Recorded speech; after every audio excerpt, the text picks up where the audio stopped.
Olá, boa tarde. Tudo bem? Hoje nós vamos conversar um pouquinho sobre os desafios dessa quarentena. Como os novos pais professores que estão aí surgindo nesse novo modelo, nesse novo formato, vão conseguir aí lidar, né, equilibrar os desafios de ensinar,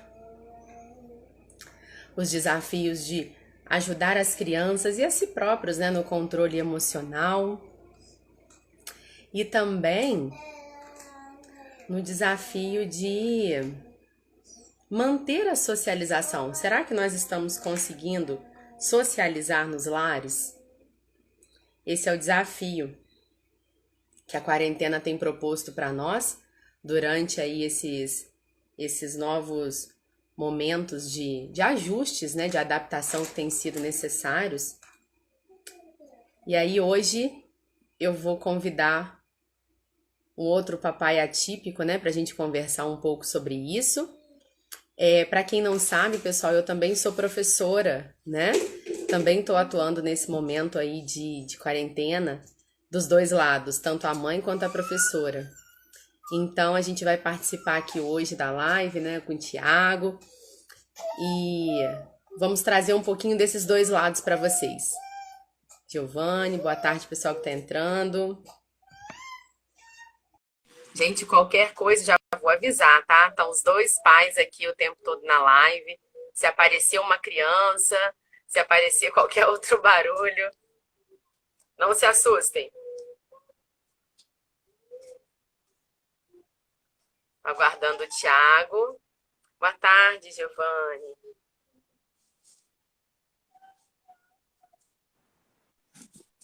E Opa, aí, acho que o boa Thiago tá tarde. aparecendo aí, hein? Já entrei aí, tô na área.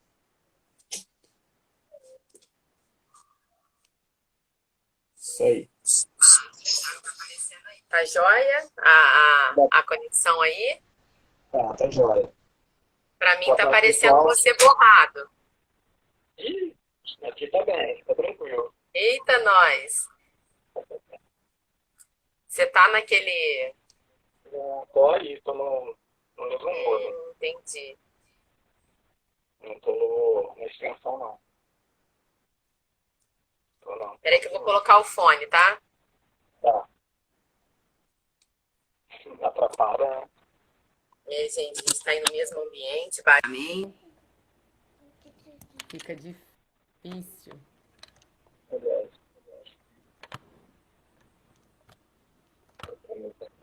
Olha aí, campeão. Vai ter que ser sem fone, tá? Não equilibra, não. Porque tá do fone embaixo, né? Não vai ficar bom, não. Pra mim tá parecendo que tá tudo borrado. Pra você também tá parecendo que eu tô borrada? Não, tá normal. Pra mim tá normal. Você tá borrado. Não sei, será que é a conexão? Pode ser. Ah, tá melhorando. É suco, filho. Aí, ficou melhor. Tá ficando melhor, né? Ixi. Vai ter que ser sem fone mesmo. Pronto? Gente, olha só. Então vamos lá, vamos falar um pouquinho dessa quarentena, como que tem sido aí pra vocês, como que tá sendo essa adaptação para quem é pai e mãe que tá precisando ensinar as crianças, como que tá sendo esse desafio novo, né? Eu vou falar um pouquinho do meu lado aqui como professora, né? O meu formato de aula, né? Eu dou aula para os cursos técnicos, aprendizagem, e nós estamos mantendo, né? A instituição mantém as aulas nos horários, que já eram mesmo regulares, por exemplo, os alunos de 8 a meio-dia, de 1 às 5 ou de 18 às 22, né? Então, a gente entra ao vivo com os alunos e ministra as aulas, né? Deixa as atividades, tira dúvidas. E a gente tem visto muita dificuldade. Não, meu amor, coca agora não, só o suco, tá? Então a gente... Suco pode. Então a gente tem aí essas dificuldades do aluno captar, muitas das vezes, esse formato nosso aí de aulas, né? Porque muitas matérias não são conceituais, né? Então a gente tem aí essa dificuldade de alcançar os níveis de aprendizado de cada aluno. Cada aluno vai aprender de uma forma, tem uma proficiência melhor em uma determinada área, outros vão ter mais dificuldade, e aí a gente vai ficando aí com esse equilíbrio, né? Esse balanço, e acaba sobrando muitas das vezes para os pais fazerem esse ensino mais efetivo, né? Continuarem esse ensino. E aí a gente está falando de faixas etárias diversas, né? Nós estamos falando aí de um universo grande de faixa etária. Mas vamos pensar nos menores, vamos pensar nos pequenos, né? Que às vezes é o mais trabalhoso para os pais continuarem aí esse conceito de aula. Como que a gente pode ajudar dando dicas, né? Deixar o Thiago dar o parecer dele, trazer o lado dele, e aí a gente vai vir dando as dicas depois. E aí, pessoal, mais uma vez, boa tarde. Para quem não me conhece aí, meu nome é Thiago, sou enfermeiro, sou musicoterapeuta e também sou professor, né? Então, a gente tem esse grande desafio. É um momento diferente, a gente sabe disso, né? Que a gente tem vivenciado. E eu acho que uma das dificuldades maiores que a gente tem é justamente inserir uma nova rotina. Uma vez que a gente já tinha uma rotina, e essas crianças, né, principalmente os pequenos, né, de repente já tinha suas atribuições ali, ou ia para a creche, ou ia para a pré-escola, né, já estava ali inserido. E do dia para a noite não tinha mais pré-escola, não tinha mais creche, a criança estava dentro de casa. Então você tinha que conciliar, passou a ter que conciliar o trabalho, que muitos passaram para o home office, as atividades de casa, que são bem trabalhosas e complexas, né? Lavar, cozinhar, manter tudo em ordem, e inserir a criança nesse contexto, uma vez que esse contexto ela não estava mais. É desafiador para todo mundo, é desafiador para os pais e é desafiador para os professores também. É verdade. E a rotina, na verdade, ela é o nosso principal desafio e, ao mesmo tempo, o nosso principal aliado, né? Porque todos nós precisamos dessa rotina. A rotina de estudos da criança tem que estar dentro aí da rotina diária daquela casa, né? Daquele lar. A criança, gente, ela precisa ter, assim, o mínimo de mudança nessa rotina, principalmente voltado para essa área dos estudos, né? Essa criança, ela precisa entender que tal hora ela, né, se organiza, ele toma banho, ou troca de roupinha, enfim, e vai para aquela mesinha para ela estudar, né? Ela vai precisar ter esse momento de entender que ela continua estudando, né? Então, a gente tem que ter um lugarzinho, no mínimo, assim, é a cadeirinha da mesa da cozinha, não tem problema, mas que ela entenda que ela vai para ali, e ali ela precisa se dedicar a esse estudo, né? A esse momento de continuar a sua rotina escolar, né? E aí, eu queria trazer algumas dicas, né? A primeira dica que eu queria falar é em relação a... Primeiro, falar que a gente está focando mais na primeira infância, né? A primeira infância vem aí do 0 aos 6 anos, né? E aí a gente pensando nesses pais que às vezes ficam meio desesperados em relação, ai meu Deus, como que eu vou ensinar? Essa criança não aprende, né? Eu não sei como que a escola faz, porque aqui em casa eu não estou conseguindo resultado. Então, assim, primeira coisa, não se sintam na obrigação de ensinar uma matéria nova para os seus filhos. Não é hora da gente ficar preocupado se eu estou ensinando ou não o beabá corretamente, né? A hora agora é a gente pensar em manter esse cérebro ativo, manter esse cérebro ávido pelo conhecimento, não se preocupar em ser a professora, mas ser a mãe que norteia o aprendizado, ou o pai que norteia o aprendizado, né? E a primeira dica que eu gostaria de dar como professora, né, e também como mãe, é o seguinte: transforme os seus diálogos, que às vezes se tornam diálogos de cobrança, em diálogos de pergunta para dentro desse estudo, né? Então, às vezes você não sabe aquilo que ele está aprendendo. Pergunta. A pergunta é a melhor forma de engajar alguém em qualquer atividade, né? Seja aí uma fala, seja aí uma montagem de um estudo, né? A pergunta é a melhor forma de engajamento, né? Então, pergunta para ele o que ele estudou ontem, o que ele fez hoje, qual vai ser a matéria de hoje. Lá na escola, como que a tia falava? Pergunta, né? O que você acha, Thiago?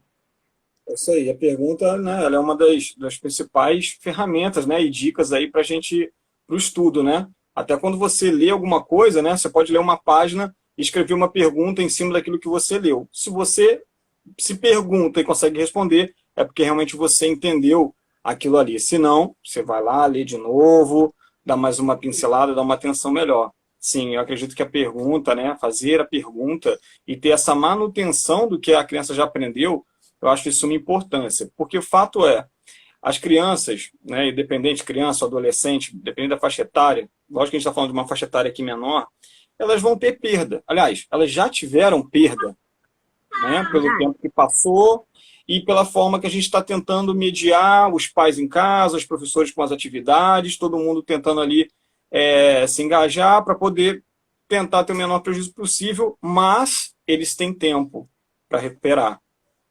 Eles têm tempo para poder recuperar, correr atrás do prejuízo e, né, a gente conseguir consertar isso um pouco lá na frente. Uma dica também que eu queria dar, né, não sei se você já terminou essa dica. Pode dar. Uma outra dica é que as atividades elas possam ser harmoniosas. Como assim? Como que seria uma atividade harmoniosa? Né? Primeiro a gente falou da rotina, que precisa ter, né? Precisa estar inserida essa rotina, porque o que acontece em muitas situações é o seguinte, as atividades escolares, elas serem ali atividade para a criança não conviver com os pais, no caso. Né? Por exemplo, fica aí quietinho um pouco enquanto os pais fazem outra coisa. Né? E qual que seria o intuito? Aproveitar o tempo de convivência e atividade junto, uma mescla. Como que você faz isso? Contactando o pedagógico das escolas, né? Trocando uma ideia, sugerindo algumas coisas. Por exemplo, vamos pensar num jogo pedagógico que a família toda possa interagir. Você faz uma forma de convívio e uma forma de aprendizagem em um só momento. Então você consegue a manutenção e não fica tão pesado, nem para os pais, nem para as crianças e, de certa forma, nem tanto para os professores que estão lá na outra ponta. Sim, verdade. A gente tem muitos recursos, né? Muitos jogos didáticos que se tornam recursos pedagógicos, que às vezes a gente pensa assim, por exemplo, gente, um simples jogo de memória ou um jogo de dominó feito em família, né? Às vezes a gente olha na aparência do que aquele recurso aparentemente trabalha, né? Mas a gente não tem ideia do quanto aquilo pode trabalhar, né? Memória, a própria interação social, né? A própria troca de turno, né? Minha vez, sua vez. A gente vê tantas crianças, às vezes, ou com dificuldade de fala, ou com dificuldade de posicionar a sua fala, porque não entende ainda essa troca de turno, né? Então, a gente, além disso, a atenção, né? Você falando dos jogos me fez lembrar de uma outra forma de explorar as perguntas que a gente consegue trabalhar outras áreas, né? Por exemplo, gente, a neurociência hoje fala de várias nuances aí de áreas cerebrais que a gente consegue atingir de acordo com estímulos diferentes que a gente é exposto, né? Então, por exemplo, experimente fazer as perguntas para o seu filho, mas pensa assim, dependendo da faixa etária da criança, vamos colocar aí uma criança que já tem uma compreensão entre uns 4 a 6 anos, né, 7 anos, peça para ele fechar os olhos. E aí você vai fazer a pergunta para ele, né? Vamos supor que ele está na fase ali de alfabetização das letrinhas, né?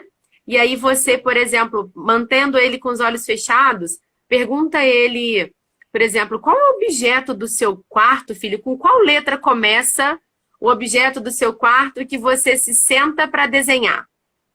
Aí ele, de olhos fechados, ele vai ter que trazer à memória o quartinho dele, onde ele senta. Ah, é a cadeira! Então, assim, quando você fecha os olhos, você vai aguçar os outros sentidos. Então, você vai trabalhar na sua criança a memória, a atenção, você vai ativar outras áreas desse cérebro. E outra, como os olhos vão estar aí fechados, né, vendados, a criança ela vai se sentir desafiada. E isso para ela pode ser prazeroso, né? E aí a gente já falou em lives anteriores, né? Que se aquilo gera prazer, libera dopamina. Se libera dopamina, o cérebro assimila, vira aprendizado e vai lá para o nosso córtex. Então, a gente precisa fazer com que esses momentos sejam prazerosos, né? Então, às vezes, a gente fica tão focado em querer ensinar, porque a matéria chegou, porque está aí, a gente vai perder o ano. E não. Eu posso trabalhar de diversas formas dentro do mesmo contexto, gente. Nós, né, da área pedagógica, a gente precisa aprender justamente isso, a trabalhar o mesmo conceito em várias formas diferentes, né? Com vários jogos, com várias interações, com várias propostas, né? E vendar os olhos é uma forma de trabalhar várias outras áreas cerebrais, né? Sim. Ainda tem então você mantém o cérebro ávido, trabalhando, se desenvolvendo, e quando você precisar dele numa outra etapa, já de alfabetização, ele está ali. Você teve aquela manutenção cerebral, se a gente pode chamar dessa forma, né? No seu desenvolvimento pleno, através de jogos pedagógicos, através das brincadeiras, né? Até crianças mais velhas, enfim. Tem a própria brincadeira da dedanha, né? Que é uma brincadeira antiga. Você brinca de adedanha, coloca os pais, e você pode cronometrar ou não. Então sai lá uma letra do alfabeto, e você pode, por exemplo, questão de geografia, colocar uma cidade, um estado, um país com aquele nome. Então, a maior quantidade ganha.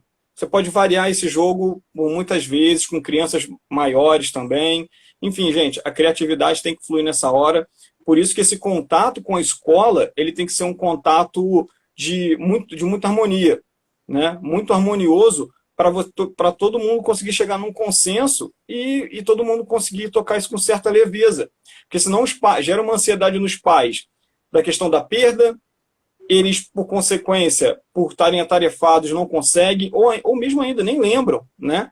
Eu lembro que, quando eu era criança, minha mãe, por muito tempo, me acompanhou nas atividades escolares. Chegou um determinado momento que, para ela, ficou obsoleto. Ela já não acompanhava mais, ela já não sabia, ela já não lembrava mais daquilo. Né? E com os pais, hoje em dia, não é diferente.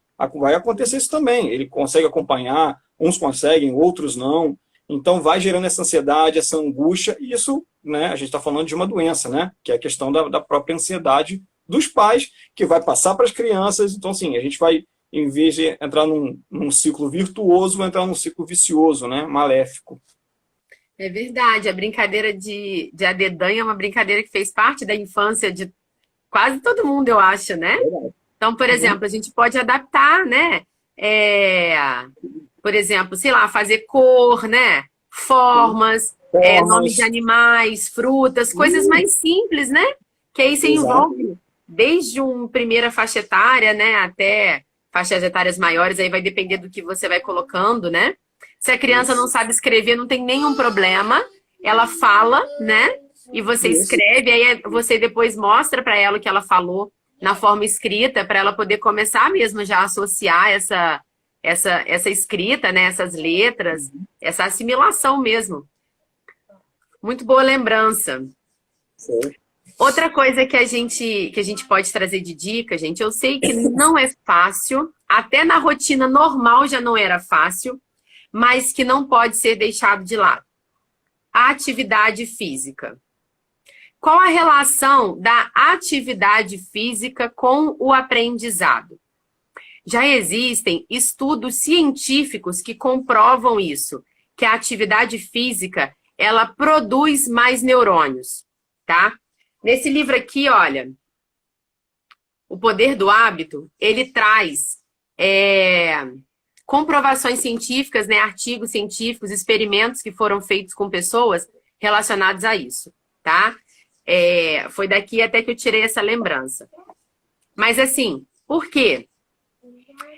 Os neurônios, a atividade física, ela é algo que na hora costuma ser prazeroso para nós, embora às vezes no dia seguinte a gente sinta muitas dores, mas ela se torna prazerosa e ela estimula a produção de neurônios.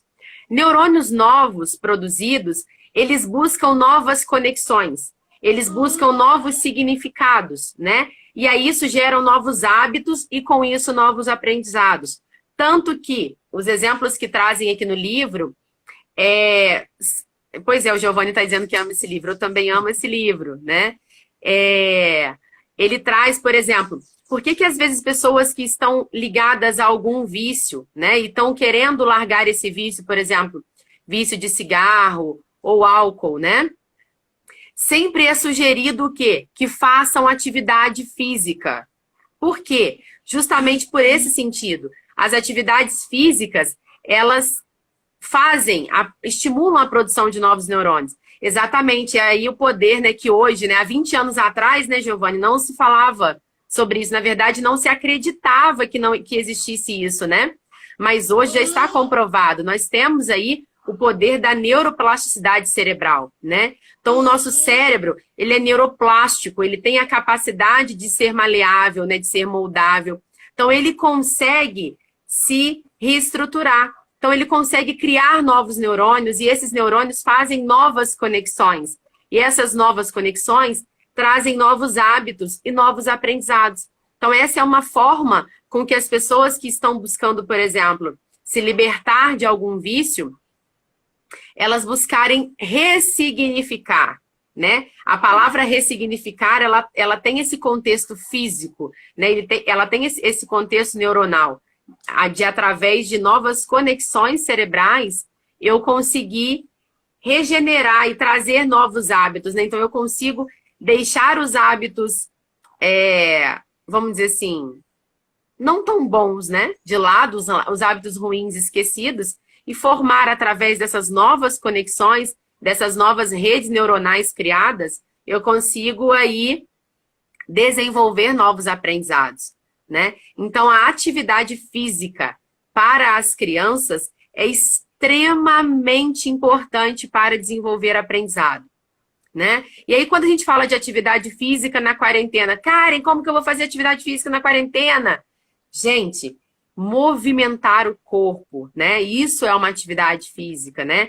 Então, assim, coloca no YouTube para essa criança fazer exercícios, fazer aí uma coreografia, faz um pequeno circuito em casa, né? Aqui em casa, gente, nós moramos numa casinha extremamente pequena. E a gente consegue fazer circuito de brincadeira com o Isaac, né? Então, eu acredito que se nós aqui conseguimos no nosso apertamento, todos vocês conseguem, né?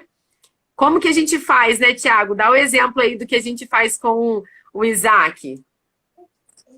A gente faz uma variável que ele adora, né? Tem a das cadeiras, né? A gente coloca duas cadeiras, né? Uma em cada ponta. A Karen passa uma fita e cola as bolinhas, né? Bolinhas de várias cores diferentes, bolinha de plástico, né? Cola ali as bolinhas e aí fala para ele que ele tem que pegar e colocar na latinha da cor correspondente, né? Então ele tem que pegar e ir correndo, né? E ele, adora, ele se amarra a ficar correndo dentro de casa, né? Ele adora fazer isso. Né? Tem a própria atividade da Dani, né? Que a Dani passou também das cores, né? Aonde ele vai num ponto da casa, busca a cor e cola num velcro, né? Na verdade, na cor referente. E tem várias coisas que a gente faz aqui em casa com o Isaac que ele adora. Então, assim, fica de super dica, gente. Então, o que a gente faz, assim? Qual que é o intuito desses circuitos? A gente coloca algumas coisas num cômodo e as outras coisas em outro cômodo, de modo com que ele corra e leve essa cor correspondente, né? Ou um objeto, o que for. Então, vocês podem fazer isso, por exemplo, vamos supor que a criança está na fase da alfabetização. Você, mamãe, papai, né? Escreve várias palavras no papel e corta, né? Escreve com a letra que ela já sabe entender, se é letra de forma, se é letra maiúscula ou minúscula, enfim. né? Espalha essas letras, essas palavras pela casa, e ela vai precisar juntar e você marca tempo, porque essa questão da competitividade gera na criança uma expectativa e um engajamento melhor, né? Então, espalha essas palavras pela casa e aí ele tem que trazer as palavras que ele conseguir em tantos minutos, colocar na mesa e começar a formar frases, né? Ah, meu filho ainda não está na fase das palavrinhas. Imagens. Pode fazer isso com imagens. E aí, gente, dá para formar frases com imagens, né? Inclusive, o início da alfabetização é dessa forma, né? Você pega um garotinho que vai chutar, né? Coloca uma bola e uma imagem de um gol, né? O garotinho chutou a bola no gol, tá? Então, assim, espalha pela casa, porque a questão da criança correr, a atividade física, vai liberar nela essa dopamina, essa ocitocina, e vai fazer com que o cérebro sinta prazer na atividade. Se ele sente prazer, ele engaja. E aí, você consolida esse aprendizado. Então, olha só que legal, você está juntando o prazer com a atividade física. Ou seja, além de você estar consolidando esse aprendizado, você está gerando novos aprendizados, porque a rede neuronal dessa criança está fluindo, né? Ela está ali a todo vapor, produzindo mais neurônios, fazendo mais conexões e assim gerando novos aprendizados. Então, a gente tem aí várias possibilidades juntas dentro de uma atividade física. E eu não estou falando de matricular o seu filho numa natação, ou matricular o seu filho no futebol ou no futsal. Mas eu estou criando aqui possibilidades para que você possa fazer dentro da sua casa. Né, Jaque? Exatamente. Além de tudo, você vai estar criando boas lembranças no seu filho. Você vai estar criando memórias afetivas, que lá na frente essa criança vai lembrar. Quando ela tiver os seus 7 anos, ela vai querer brincar com você pela casa, de correr, de esconde-esconde, de adedanha, né? Então, assim, é muito importante, se faz todo necessário. E, gente, só lembrando aqui, a atividade física, ela tem toda essa contribuição aí positiva para nós também, tá? Nós também precisamos aí reativar as nossas redes neuronais a todo momento, né? Nós, inclusive, precisamos até mais do que eles desenvolver novos hábitos. Eles estão criando os hábitos agora. Nós não, nós precisamos remodelar os hábitos existentes, ressignificar, né? Deixar de lado aqueles hábitos ruins. Então, fica uma dica aí para a gente inserir na nossa rotina, né? Mas uma dica boa aí, né? Que eu acredito que muita gente deve fazer é a questão de aproveitar o ócio criativo, né?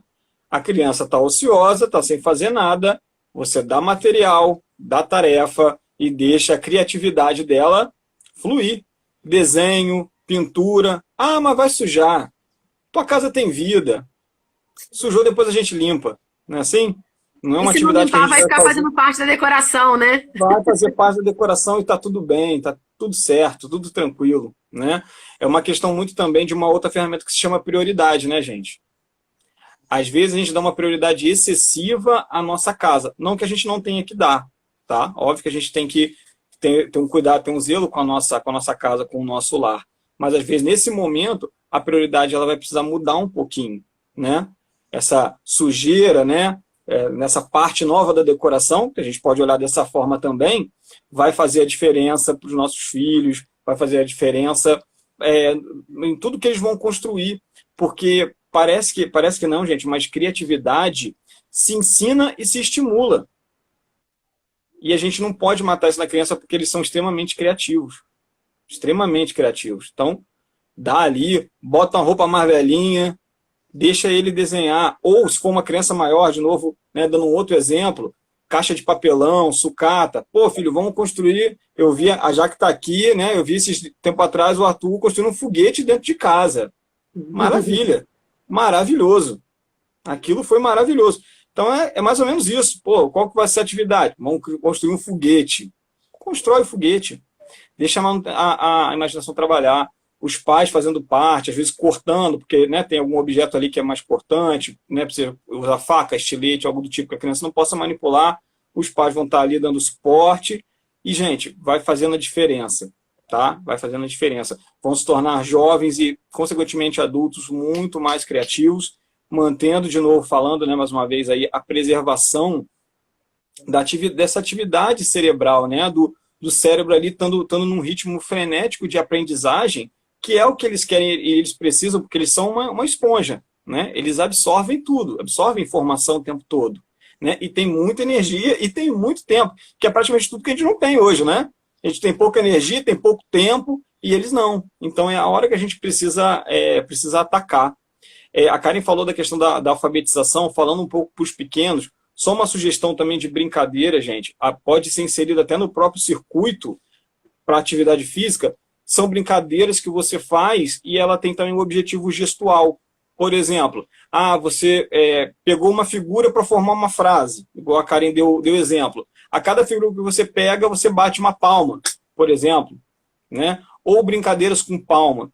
Existe um estudo de uma neurologista americana chamada Nina Kraus.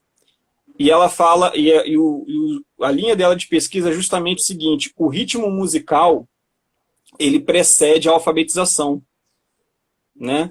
Então, qual o melhor ritmo musical que a gente não pode ensinar e aprender, né? Que é justamente atividade com palmas. Um simples parabéns para você, que você ensina para o seu filho, já faz a diferença, né? E vai inserindo isso, né? Porque tem a questão rítmica, né? Do parabéns para você, né? Junto com as palmas.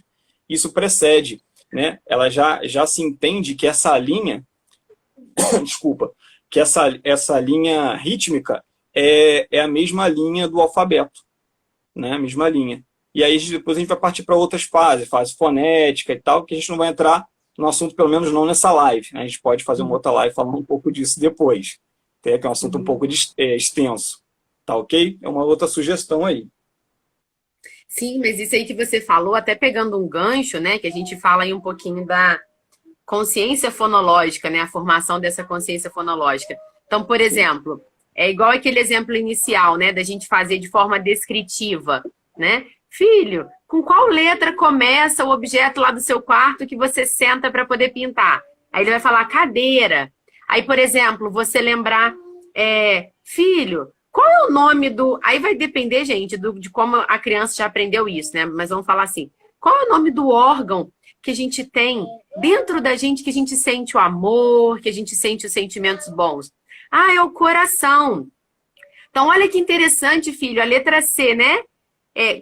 Faz a cadeira e a letra C faz o coração. Então, você já começa a trazer com essa criança até essa questão da consciência fonológica, né? Para ela entender que o C não fala só, né? Não compõe só palavras que comecem com C no sentido do fonológico da letra, né? Mas é muito mais amplo do que isso.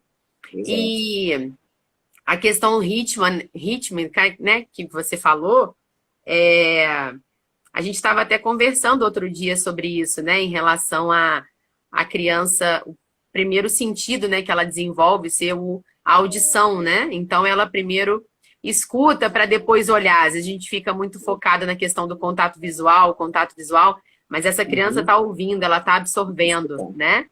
Então, assim, isso é o que a gente passa aqui na nossa casa, assim, constantemente, né? Nós temos vamos dizer assim, um baixo contato visual em alguns momentos, né? Mas nós temos uma audição muito grande. E a música foi a nossa porta de entrada para dialogar com Isaac, ou até mesmo para que ele soltasse as suas palavras, né? Então, por exemplo, aqui em casa, gente, tudo é a base da música, né? Então, assim, é você narrar uma atividade que você está fazendo, narrar uma AVD, né, que a gente chama atividade de vida diária, né? Narrar aí uma escovação de dentes, um banho, calçar um sapato, enfim, né? E assim, até as próprias situações de cumprimentar, né? Então a gente faz tudo aqui à base de música, né? Porque é a porta de entrada. E pra vocês terem uma ideia, o Isaac, ele fala muitas palavras, mas ele ainda não é muito de papo, né? Vamos dizer assim. Mas ele canta. E a gente consegue entender perfeitamente qual a música ele está cantando, porque ele mantém o ritmo correto, né? Porque ele tem ali a melodia correta, né? Então, assim, é uma porta de comunicação e de abertura para inserção mesmo, né? Das atividades no dia a dia. eu canto para ensinar que aqui é um gato, eu canto para ensinar que ali é um cachorro e por aí vai, né? Então, fica uma dica também para a gente colocar aí esses dotes, né? Mais aflorados aí dentro de casa. Exatamente. O que você citou aí, né, deu esse exemplo, é o que o Isaac tem muito, que é a comunicação receptiva e expressiva, né? Sim. Né, recebe muito, até quando você não acha que ele não está recebendo, mas ele está ali absorvendo, e principalmente que é a parte da música que é o que ele se identifica, ele gosta, então, sim, ele pega. Você canta uma música nova, dá uma treinada, ele se interessa, aí o que ele faz? Ele aumenta o contato visual para prestar atenção no que você está cantando e dali vai embora, né? Aí vai a harmonia, melodia, mantém tudo ali. Aí as palavrinhas também, às vezes vai capengando, né? Uma vai, a outra não vai, mas ele já entendeu a linha melódica e conforme o tempo vai passando, ele vai assentando as palavras em cima da música, cantando e sendo estimulado também por isso. Uma outra dica, que é uma dica que pouca gente tem, até que em casa também às vezes a gente falha, mas é muito por questão de hábito, e um hábito brasileiro, que é ouvir música clássica, música erudita, né? A música erudita, ela é riquíssima, não é muito rica, ela é riquíssima, e só que no Brasil a gente não tem essa familiaridade, a gente não tem esse hábito, mas ele é bom para todos, inclusive para nós adultos, porque enquanto a gente está ouvindo, como ela é só instrumental, né? Então, ela vai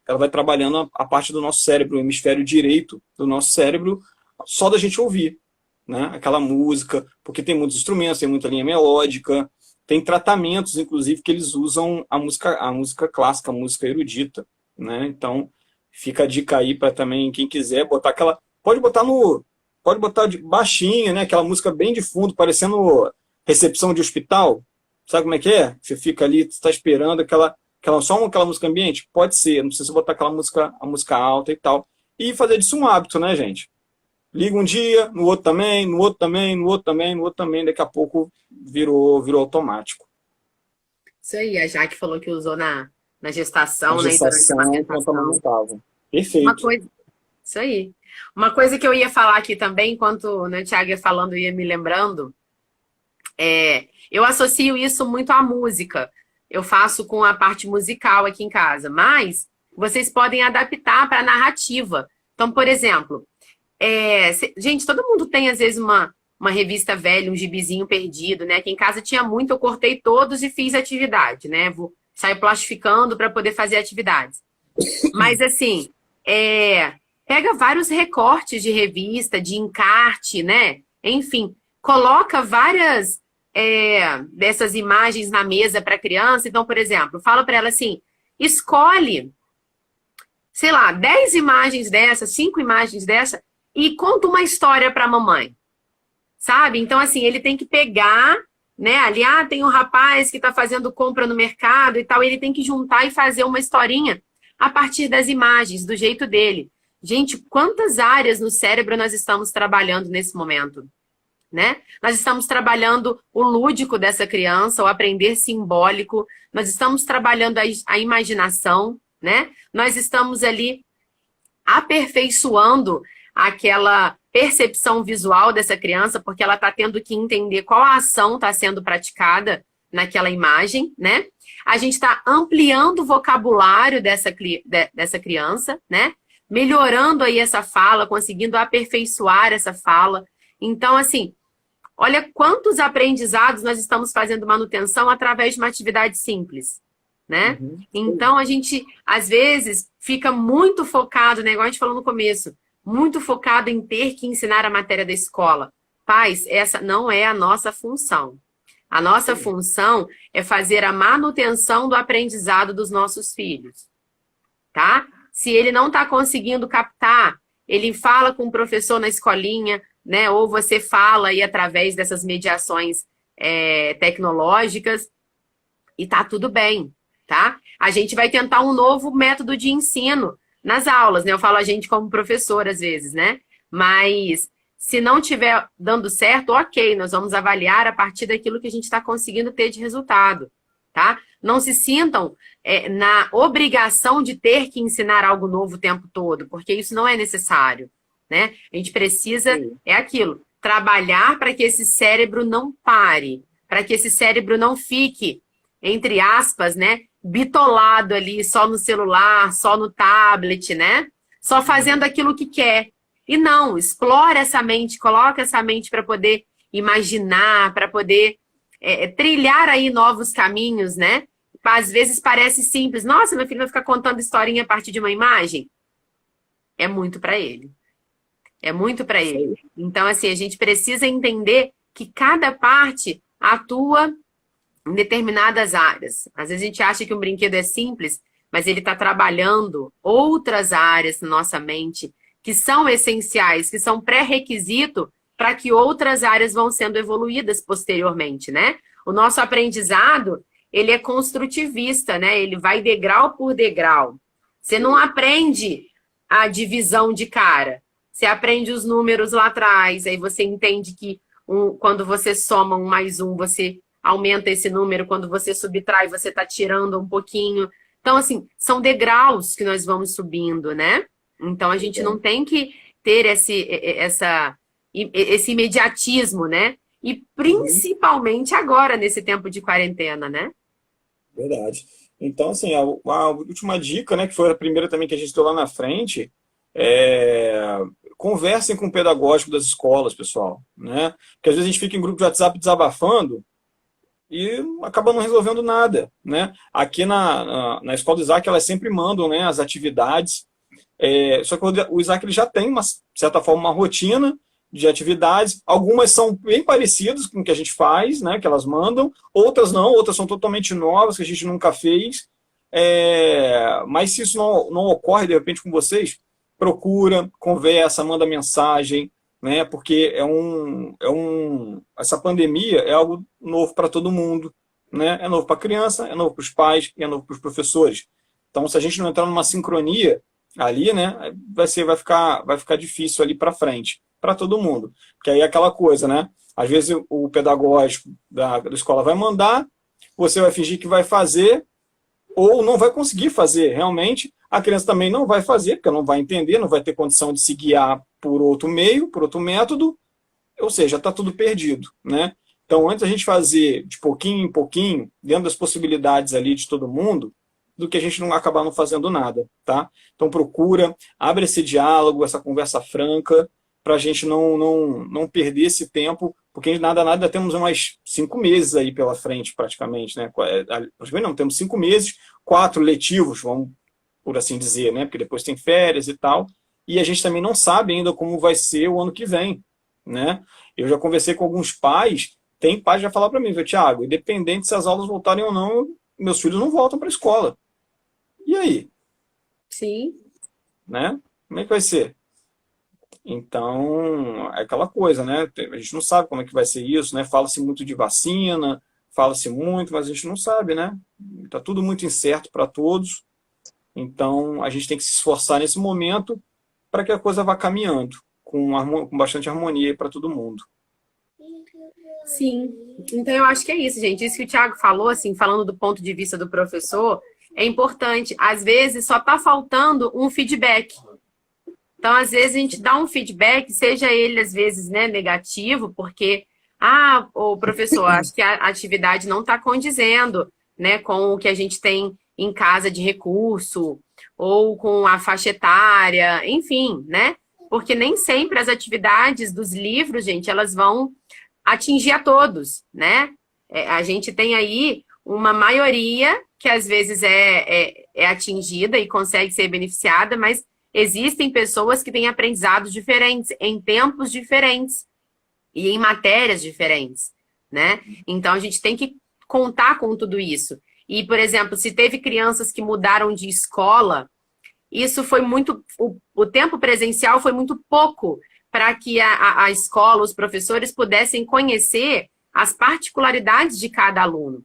Então, eles estão mandando tudo no geral, né? E se às vezes para o seu, você percebe que não está tendo um engajamento, uma aceitação bacana, conversa com a escola, liga para a escola, né? Propõe aí esse diálogo e esse retorno para que as coisas sejam adaptáveis, né?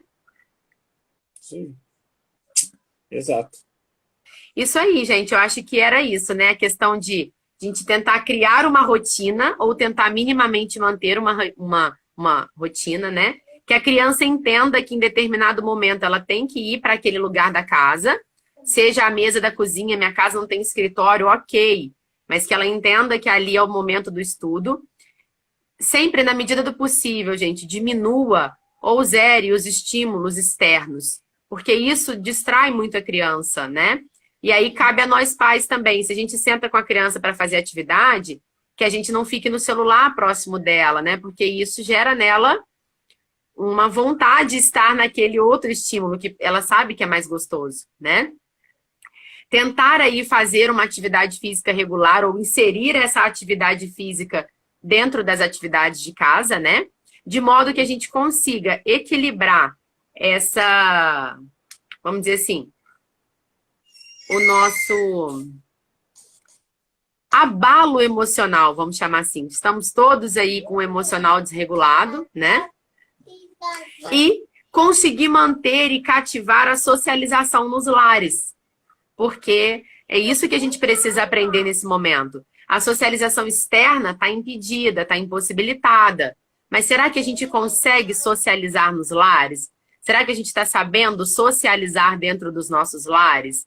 Né? Será que os pais e os filhos estão conseguindo dialogar e conversar frequentemente, né? De forma carinhosa, enfim, acolhedora, né? Então, será que essa socialização dentro dos lares, ela está acontecendo de fato, né? Então, eu acho que é isso, né? Ficam todas essas dicas para que a gente consiga aí terminar, né, esse momento de quarentena tão desafiador para nós em aprendizado, né? Verdade. E aproveitar essa convivência aí, né, gente? Por mais, talvez difícil que ela seja, aproveitar mesmo, né? Aproveitar esse momento, tanto de aprendizagem quanto de convivência, né? Esse tempo harmonioso, porque talvez também é um tempo que amanhã a gente vai ter saudade, né? Porque a gente volta para os trabalhos, volta para aquela correria toda, e aí a gente também mal se vê, mal se conhece, né? Essa é uma realidade. E é isso aí, galera. Espero que a gente possa ter passado aí o recado, algumas dicas aí simples, né? Para a gente poder fazer e tentar. Começa a aplicar que vai dar certo, tá? Isso aí. Obrigada, pessoal, por todo mundo que participou conosco. A live vai ficar salva e qualquer coisa a gente está aí para tirar qualquer dúvida de vocês, viu? Um abraço. Isso aí, galera. Valeu, galera. Um abraço. Tchau. Até mais. Tchau, tchau.